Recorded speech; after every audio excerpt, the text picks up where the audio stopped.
Good morning, everyone. I'm Kuya Vey from Old Line Primitive Baptist Church of May Kawayan.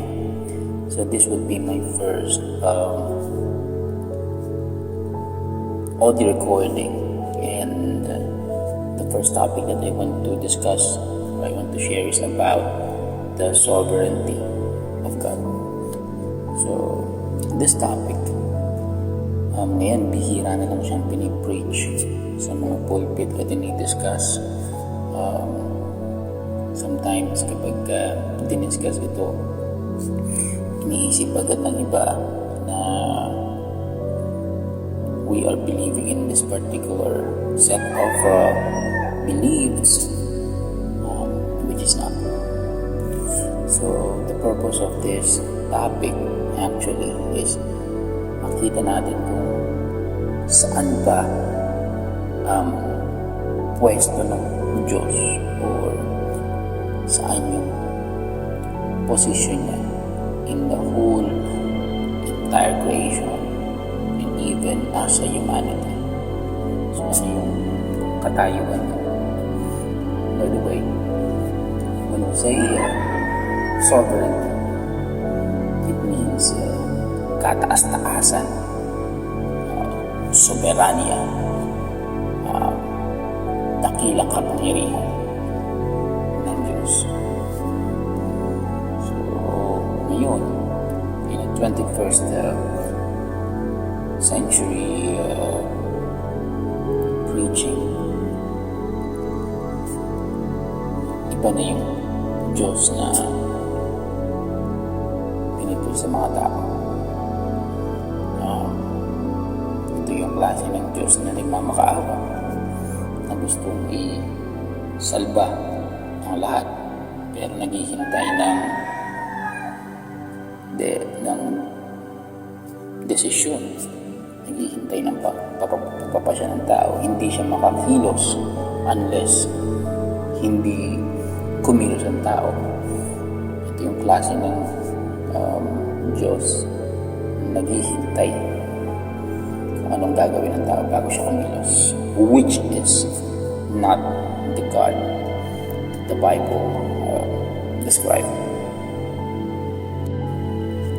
So, the sovereignty of God, pagiging dakilang kataas-taasan ng Diyos. What do we mean by that expression? So, we mean the supremacy of God. So, when we say supremacy of God, it means ito yung pangingibabaw ng Diyos. When we say sovereignty of God, it means kingship of God. Ito yung paghahari ng Diyos. Actually, mga terms ito is just synonymous. Also, it means that the Godhood of God, yung pagiging Diyos ng Diyos. So, pag sinabing sovereignty of God, ito yung pagiging pangingibabaw ng Diyos, paghahari ng Diyos, at yung pagiging Diyos ng Diyos. Kasi dito pa lang parang makikita mo na sino ba talaga ang Diyos. To say that God is sovereign is to declare that God is God. By the way, who is God? He is the Creator. Now, to say that God is sovereign, we are declaring that siya ang kataas-taasan. He is the Most High. And according to Daniel chapter 4 verse 35, He is doing according to His will in the army of heaven and among the inhabitants of the earth, so that none can stay His hand or say unto Him, what doest thou? Siya yung ginagawa niya yung sarili niyang kagustuhan sa mga army dyan sa kalangitan, at kahit dito sa lupa, ginagawa niya yung kagustuhan niya. Walang pwedeng magpatigil sa kagustuhan niya, o kung ano man yung gagawin ng kamay niya. No one can stay His hand. Ibig sabihin, walang sino man makakapigil sa gagawin niya. And walang pwedeng magtanong sa kanya, anong ginagawa mo? No one. Because God is a sovereign God. Also, kapag sinabi natin God is sovereign, we are declaring that God is almighty. He is the possessor of all power in heaven and in earth. See, siya ang possessor nun. He is omnipotent.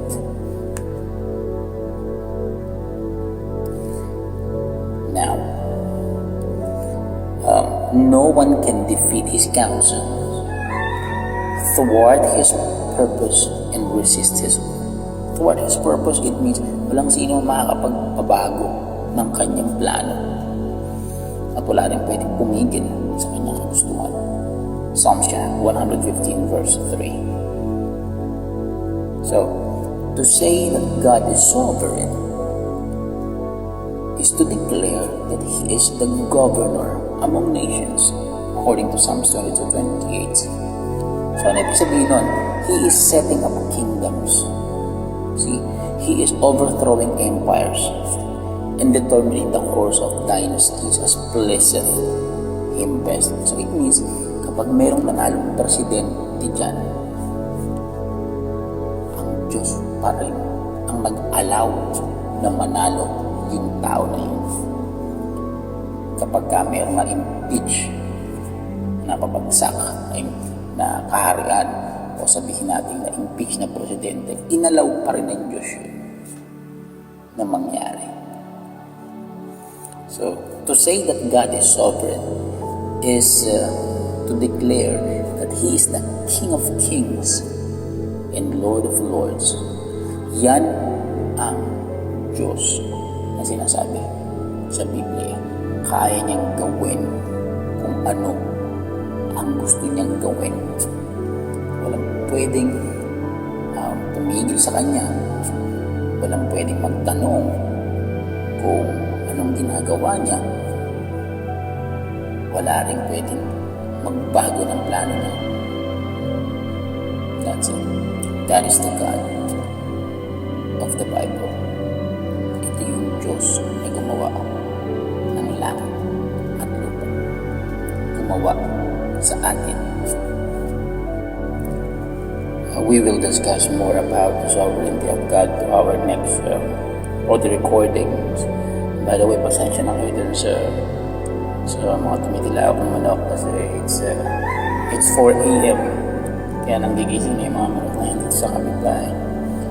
Okay.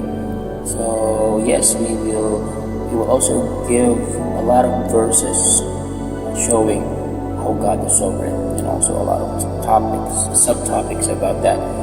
Just for now, we just defined what sovereignty of God is. Alright? So, thank you. And by the way, I want to pose a question before we end. Kung alam natin na ang Diyos ay kataas-taasan at walang sino man ang pwedeng pumigil sa gusto niya, what if kung yung Diyos na yan ay kakampi natin? Meron ba lalaban sa atin? And what if a sovereign God is against us? Kung yan naman, kataas-taasang Diyos na yan ay laban sa atin, wala tayong kalaban-laban sa Kanya. So that's it.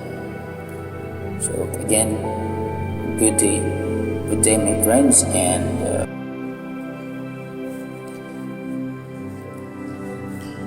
good morning po sa inyong lahat. Kamusta po kayo?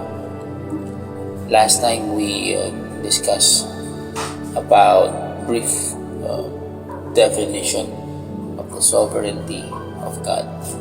Ngayon naman, bibigyan natin siya ng mga topics or information that support the sovereignty of God. Sovereignty, ito yung nagde-describe sa character ng Diyos. He is sovereign in all His attributes. He is sovereign in the exercise of His power. So, His power is exercised as He wills, when He wills, and where He wills. Yung kagustuhan niya kung ano yun, kung kailan niya gustuhin, at kung saan niya gustuhin. Ganun yung pag-exercise niya o pag-execute niya ng kapangyarihan niya. Because He is a sovereign, nagkataas-taasan Diyos. So, God is sovereign in the exercise of His mercy. Yung habag na ibinibigay niya sa ating mga tao, doon niya ipinapakita yung kanyang pagiging soberano, pagiging mataas, o pagiging Diyos niya.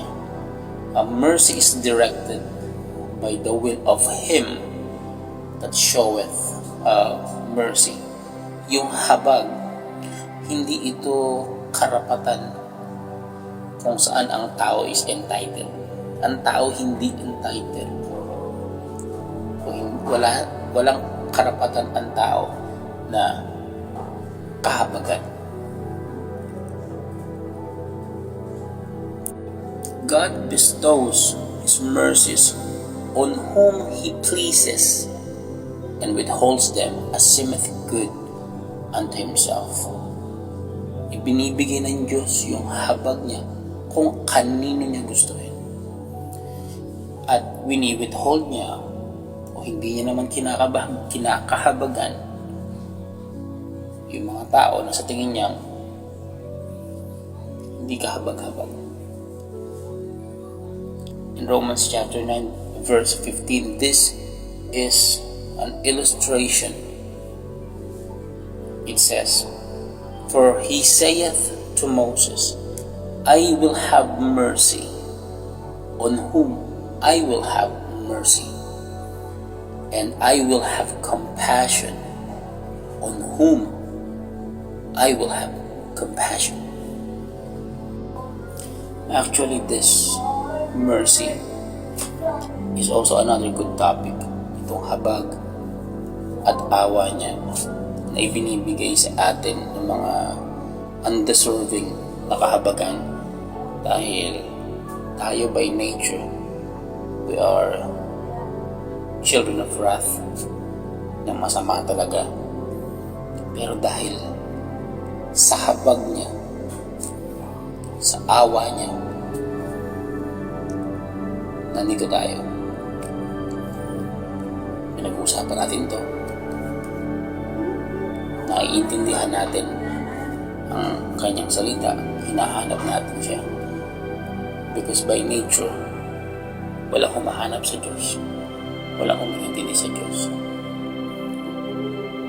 Itong habag niya, itong mercy na to, may kinalaman din to sa salvation o kaligtasan, but we will discuss that in different subjects. This next thing that we will discuss is mahirap siyang tanggapin. Mahirap siya intindihin. God is sovereign in the exercise of His love.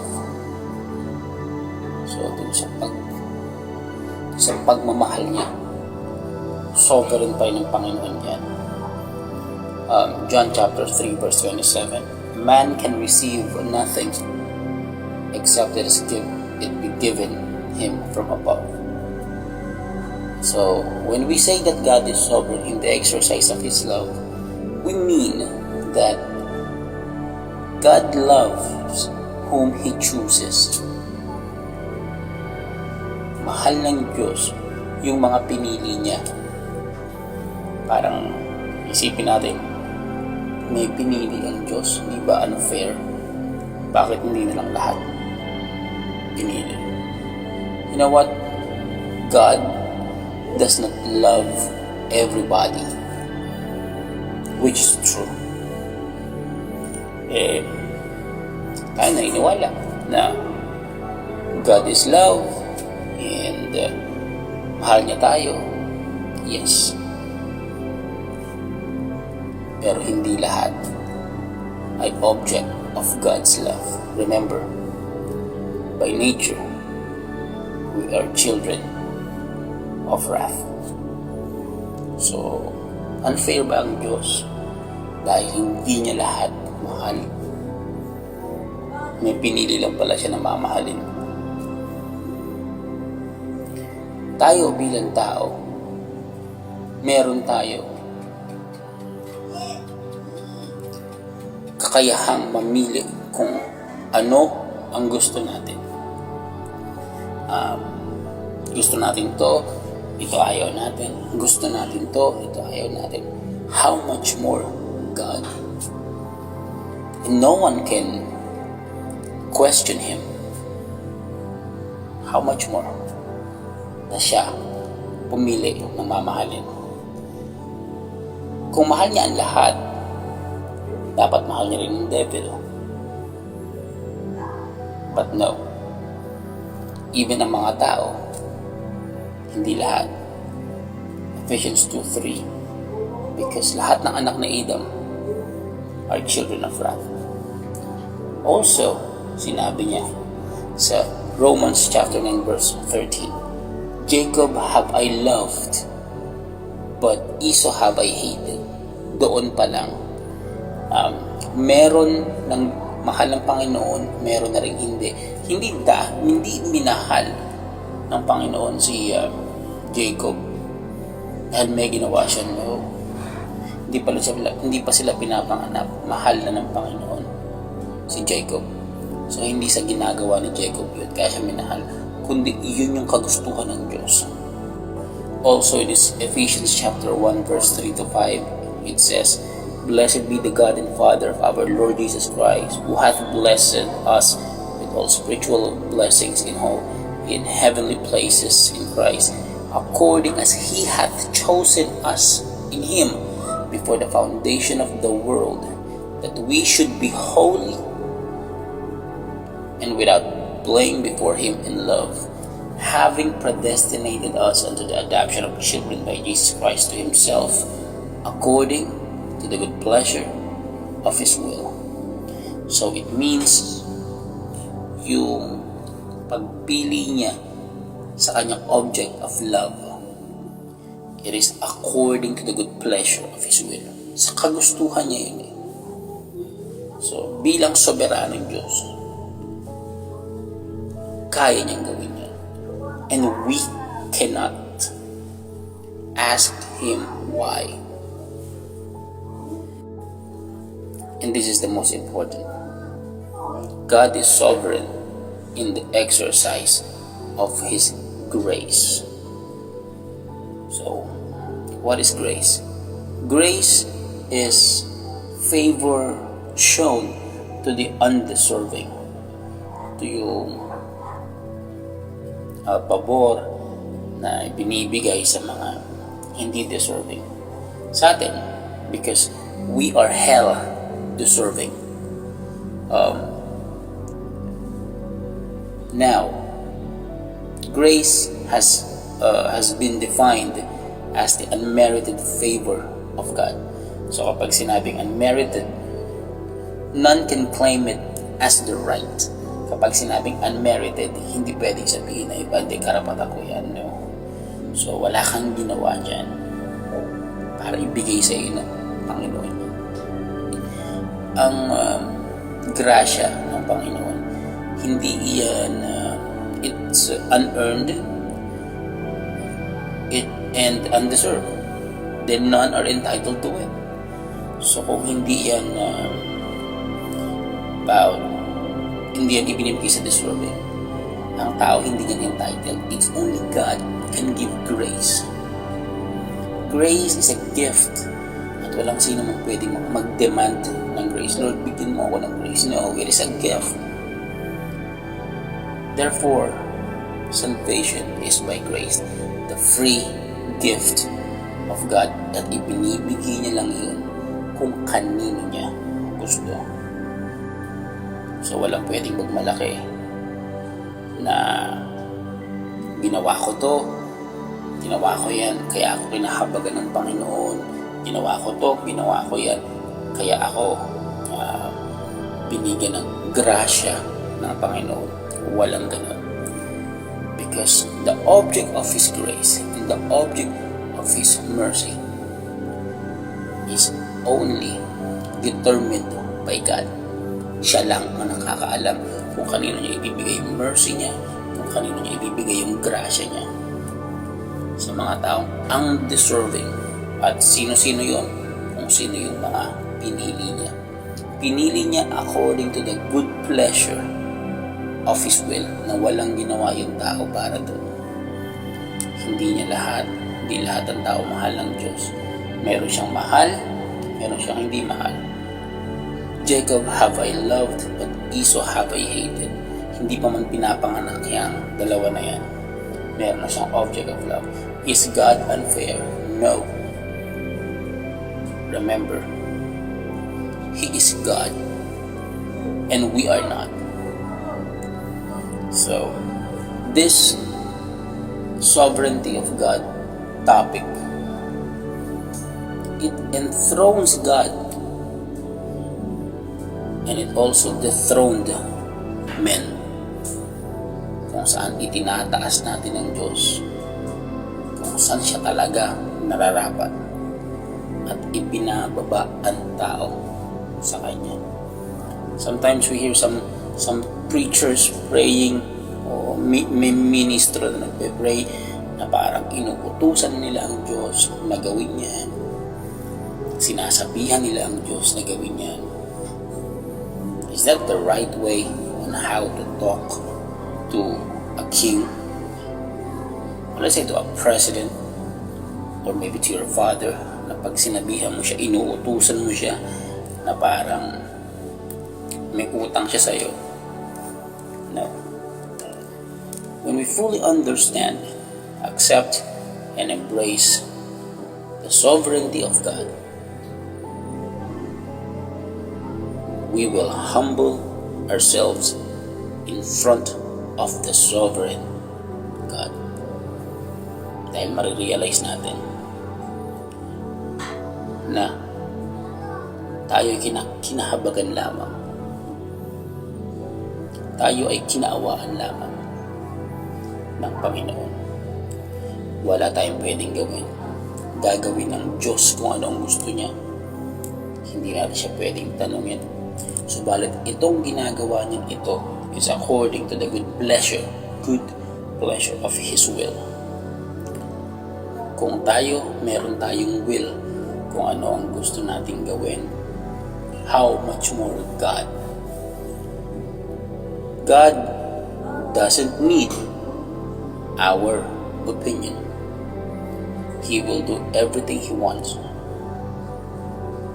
In the armies of heaven and among the inhabitants of the earth, and none can stay His hand and say unto Him, what doest thou? So, I want to leave this question. Kung ito ang sinasabi ng salita ng Diyos, na ang Diyos ay ang kataas-taasang Diyos, makapangyarihang Diyos, Hari ng mga hari, Panginoon ng mga Panginoon, ito ba'y paniniwalaan natin? Tatanggapin natin? O mas mananaig ang ating sariling pag-iisip? Magandang umaga sa inyong lahat, and may the Lord bless you all.